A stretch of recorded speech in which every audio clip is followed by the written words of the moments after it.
Magandang araw po sa inyong lahat and welcome back to my channel. Bongbong Marcos, ang weak leader, ang mahina, walang kwenta, tatamad-tamad, hindi marunong mamunong presidente, ang may ginawa na naman para mag-iyakan ang mga DDS. Ayon po sa Philippine Star, the Marcos administration increased its debt payments to 1.86 trillion pesos as of end October, settling more than 90% of its programmed obligation for the year. Nagbayad na naman po ang administrasyon ni President Bongbong Marcos ng ating utang. At sabi nga po dito, na-settle ng gobyerno ang 91.6% ng debt service para sa taong 2024. Apakahina naman ng presidente natin. Tatamad-tamad kasi itong si Bongbong Marcos Walang kwenta Hindi marunong mamuno Mataki mong nagbayad ka ng utang natin at ngayon 91% na ng ating utang ang nasettle ng gobyerno ni President Bongbong Marcos. Yan po ang nagpapatunay na napakahina talaga ni Bongbong Marcos bilang presidente natin. So kahit na ano pa ang itawag nyo kay President Bongbong Marcos, nakikita po natin sa performance niya at sa performance ng gobyerno niya na meron po talaga tayong patutunguhan. At yung mga patuloy na bumabatikos kay President Bongbong Marcos, wag na po nating pansinin. Because haters will always be haters. Hindi po nila matatanggap na yung weak leader na yan, yung walang kwentang presidente na yan, ang presidenteng hindi marunong mamuno ayon sa isang mataas na government official natin, ay patuloy lang na nagtatrabaho at hindi nagpapa-apekto. Maraming salamat, President Bongbong Marcos, at hindi nagkamali ang majority ng mga Pilipino na ikaw ang inupo namin bilang presidente. Okay, matapos sa isang presidente, mapunta naman tayo sa ex-president natin na si Rodrigo Duterte. Ayon po kasi sa balita, House panel uncovers grand criminal enterprise behind Duterte drug war. Nabudol tayo.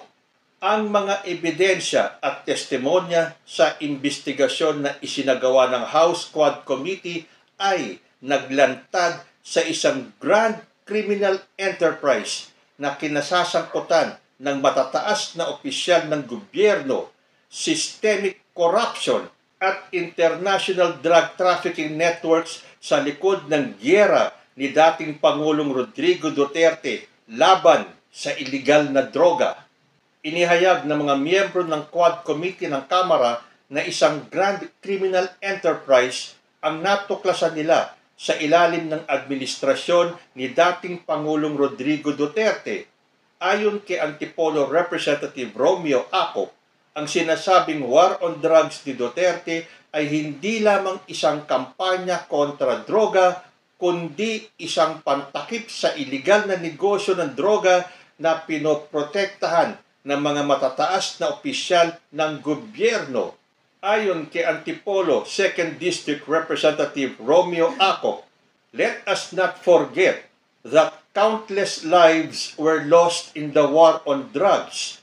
30,000 according to data we have heard from the families of the victims of this campaign, many of whom, according to former President Duterte, were considered collateral damage. Shit happens, as Senator Bato de la Rosa put it. Ladies and gentlemen, the Quad Committee has started to uncover a grand criminal enterprise, and it would seem that at the center of it is the former president. This is incredibly painful because all of us were deceived. At dahil po sa natuklasan sa investigasyon ng House Quad Committee, ito po ang kanilang susunod na hakbang. Ayon po sa GMA News, the House Quad Committee on Wednesday recommended the filing of charges against former President Rodrigo Duterte, Senators Bato de la Rosa, Bongo, among others, over the drug war deaths during the Duterte administration. Quadcom lead chairperson and Surigao del Norte representative Ace Barbers said, Duterte, De La Rosa, Go violated Republic 9851 or the Philippine Act on Crimes Against International Humanitarian Law, Genocide, and other crimes against humanity.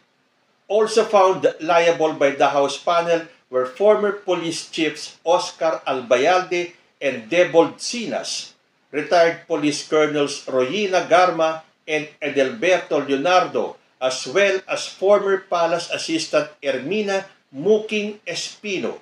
The investigation brought to light a harrowing narrative of abuse of power and institutional impunity during the Duterte administration. Witness testimonies corroborated by evidence revealed a system that incentivized the killing of suspected drug personalities, a system modeled after the so-called Davao template and replicated nationwide, sabi pa ni Barbers. So yan po ang hihintayin natin. Dahil inirekomenda na nga ng House Quadcom na kasuhan si Duterte, si Bato, si Go at ang ibang mga kasamahan nila. Kailangan pong may mangyari.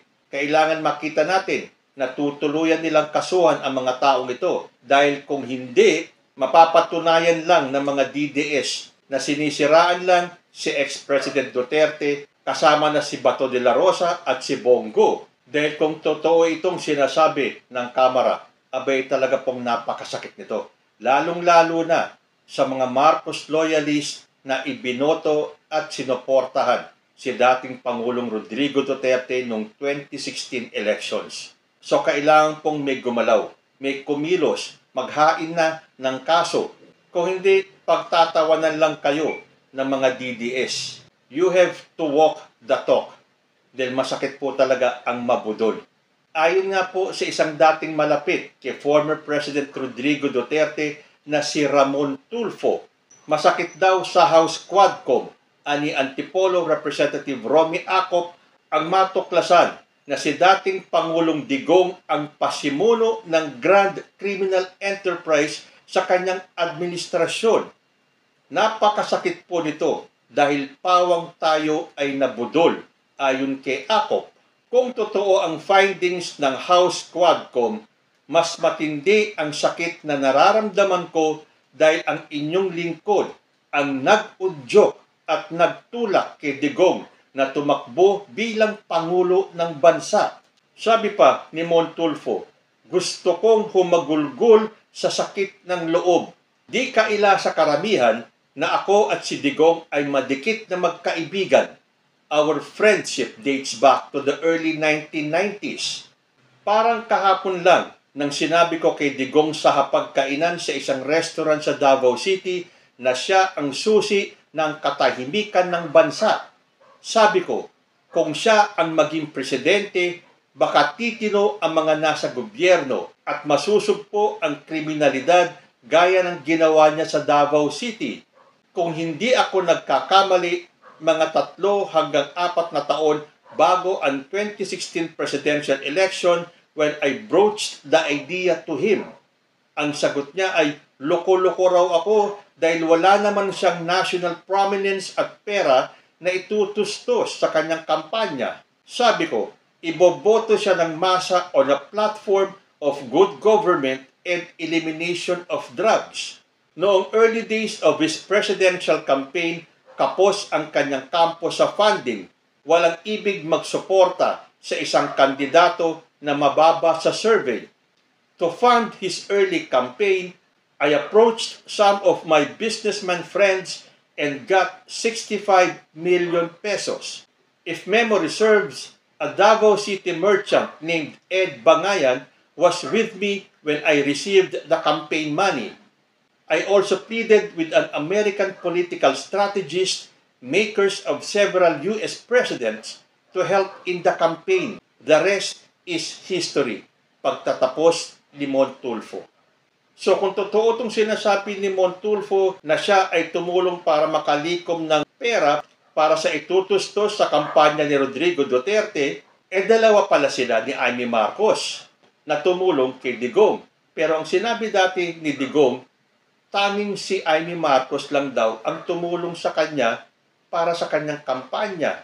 Pero lumalabas po dito sa sinabi ni Montulfo na una siyang tumulong kay Rodrigo Duterte makakalap ng pantustos sa kanyang pagtakbo bilang presidente. So magkaganon man, kasama man si Amy Marcos sa tumulong sa kanya o hindi, o kung sino man ang iba pang tumulong kay Rodrigo Duterte, ayon po sa dating matalik na kaibigan ni Rodrigo Duterte, na kung sinabi ni Akop na siya ay nabudol, mas masakit sa loob ni Montulfo na isa rin siya sa nabudol ni Rodrigo Duterte. At hindi lang po sila, kundi ang milyon-milyong Pilipino, lalo na ang mga Marcos loyalist na sumuporta kay dating Pangulong Rodrigo Duterte, na malaki ang naitulong para manalo siya bilang presidente noong 2016 presidential elections. Pero sa lumalabas po sa mga na-discovery ng House Quadcom, nakakalungkot po talagang isipin at napakasakit na tayo ay nabudol ng isang Rodrigo Duterte. So ang pakahihintayin po natin ngayon ay kung sino-sino ang magsasampa ng kaso laban kay Duterte, kay Bato de la Rosa, kay Bongo at sa iba pang mga kasamahan nito. Kayo po, isa ba kayo sa nabudol ni Rodrigo Duterte? Comment lang po down below at magbabalik ang usapang Tito Man. Diyos ti Agnina.